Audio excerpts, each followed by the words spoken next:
இப்படிக்கு பூங்காற்று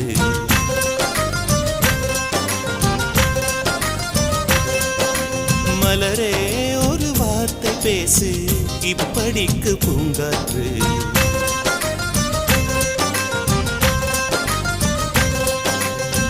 காற்று வந்து காது கடித்தும் இன்னும் என்ன மௌனமோ மோதி வந்து முத்தமிட்டால் மௌனம் தீருமோ அச்சம்தான் உன்னடையோ வெட்கம்தான் உன்தானையோ மௌனம்தான் உன் வேலியோ சம்புவே வா வா வா வா மலரே ஒரு வார்த்தை பேசு இப்படிக்கு